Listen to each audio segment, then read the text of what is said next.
What's up, guys? Welcome back to my channel. Are you expecting a new addition to your family soon? It is an exciting time, and with 9 months to plan and get ready for the pitter-patter of little feet, we can all get a little overzealous with our preparations and purchases. I'm here to tell you that a lot of the things you think you need to buy for your newborn are not necessities, and you and your baby can get by without them just fine. It can save you a lot of money, and if you're living in an apartment or a condo, it can save you a lot of space as well. All you really need is a safe place for your baby to sleep and lay, a place to change your baby and the supplies to do so, some clothes, and a method to feed your baby, whatever it is that you choose. Now, if you got the dough and you've got the space, or you just want to have it all, then have at it. But if you are looking for ways to minimize this process, here are some items you can consider crossing off your list.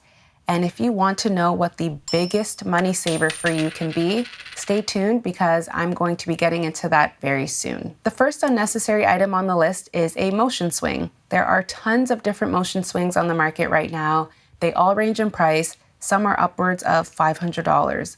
We hadn't even thought about buying one, but a friend of ours had mentioned to us that they had a Mamaroo, which is a popular brand of motion swing. They had let us know that with their first daughter, she hated the swing and she never wanted to sit in it.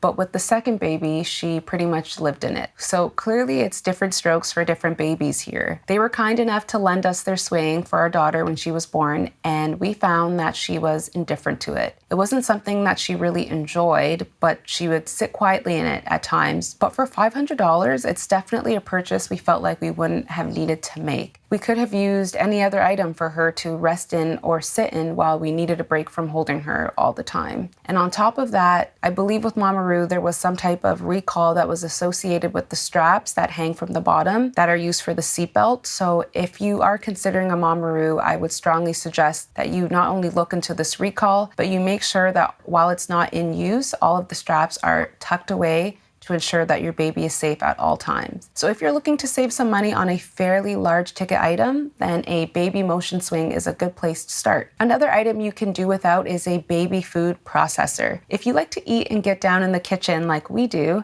you may think you need this specific item for your baby, but really it's just going to be another appliance taking up counter space in your kitchen. You can get the same results with a blender or just some elbow grease. My husband and I have made our daughter's food from scratch from the moment that she could tolerate solids.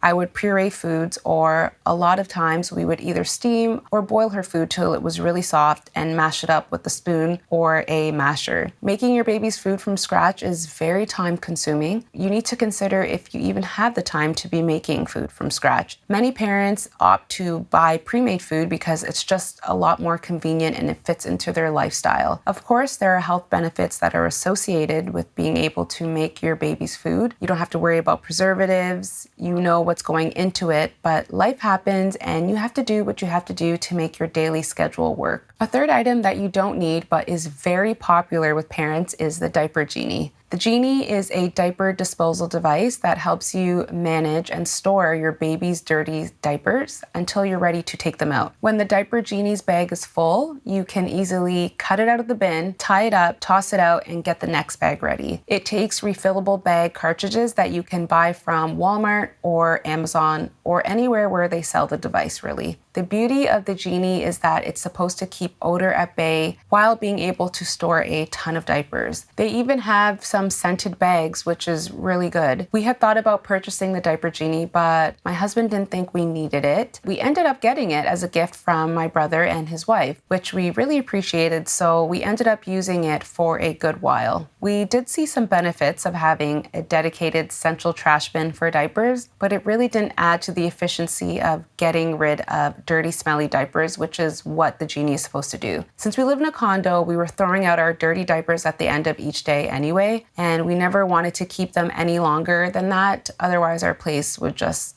be so funky. It would smell really bad. And although the Genie itself isn't too expensive, you do need to keep up with buying the refill cartridges to use the Genie. So the added cost of maintaining it also makes it an item that isn't really needed. Let me know if you use the Diaper Genie. I know how popular it is.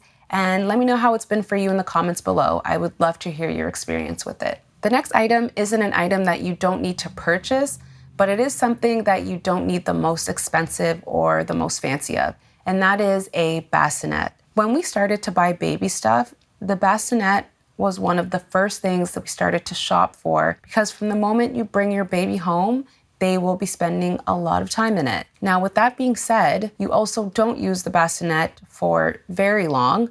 There are usually weight limits associated with them. And so for some, once your baby hits 15 pounds or around 4 months, you can transition them out of the bassinet and into their own crib.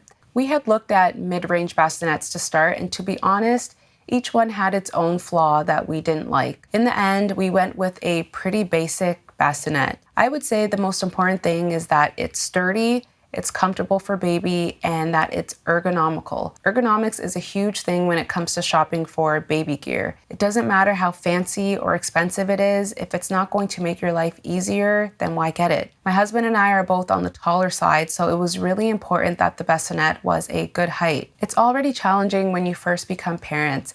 You don't want to spend time fighting with the tools that are supposed to help you with this process. Touching on items you'll need but definitely don't want to be spending all your hard-earned money on is clothing. This is what I was talking about at the beginning of the video. It has potential to be your biggest money saver because baby clothes can add up. And the thing is, your baby will outgrow their newborn and toddler clothes faster than you can imagine. So look for hand-me-downs. Do you have a family member or a friend who just had a baby and wants to get rid of their stuff? We literally got most of our daughter's newborn and infant clothing from our family members, and it was great. We managed to get bins and bins of clothing, which we went through and then filtered out the stuff we didn't want. A great thing with hand-me-downs is that a lot of the times there are a lot of brand new unworn items, which just shows you that buying a lot of baby clothes isn't a good way to spend your money. Kids clothing is a multi-billion-dollar industry worldwide, and a lot of baby clothes are actually not that expensive. That is how they get you. You walk into a store, check out all the sales, you imagine how cute your baby is going to be in this outfit and that outfit. You'll end up spending $100 here and $100 there, and it all adds up. Then 2 months later, you look in the closet and you see that half the stuff you bought that day still has their tags on them, and your baby has outgrown all of those clothes. There are a lot of people out there who are selling their worn baby clothes on Facebook Marketplace, for example, or other online used marketplaces. You can end up getting some pretty good deals. Just make sure you sanitize thoroughly and you're doing your due diligence and you're good to go. On a side note, you can also definitely make back a little bit of money once your baby has outgrown their clothing, and then you can be the seller. Dressing your baby in lightly worn secondhand clothing will be your biggest money saver. And an honorable mention in terms of things we got but did not use, or things we thought about getting and we're glad that we didn't. First is bottle warmers. It was just way more efficient for us to place the bottle in warm water and let it heat up that way, instead of going through the whole hassle of using the warmer. Next is bottle sterilizers. So time consuming, and they took up so much space. The old school method of using a pot of boiling water is tried and true for a reason. This worked great for us. And lastly was the wipe warmer. We went back and forth on this, and ultimately we were happy we just kept it old school. She quickly adjusted to the sensation of the wipes, and we saved ourselves some money. These are just some things in my young parenting journey that I found we didn't need to purchase. Of course, everyone's situation is different, and you may find that there are certain things you'll need, but I think this is a good baseline for expecting parents and where they can start. And if money and space is no object, the world is truly your oyster. But for many people out there, making smart spending decisions is important. Another thing to consider is that every baby is different, and what may work for my baby may not work for yours, and that's okay. That's one of the beautiful things about being a mother or a father. It's finding out the likes, dislikes, the needs and wants of your kids and fostering an environment where they can thrive. This is in no way a conclusive list of unnecessary items. If you're a parent already and feel like there are items you didn't need when you had your baby, leave a comment. Let me know. I'd love to hear from you. If you found this list helpful, please subscribe to my channel for more content like this. Like, share, and hit that notification bell to stay up to date. Thank you so much for watching, and I will see you in my next video. Bye.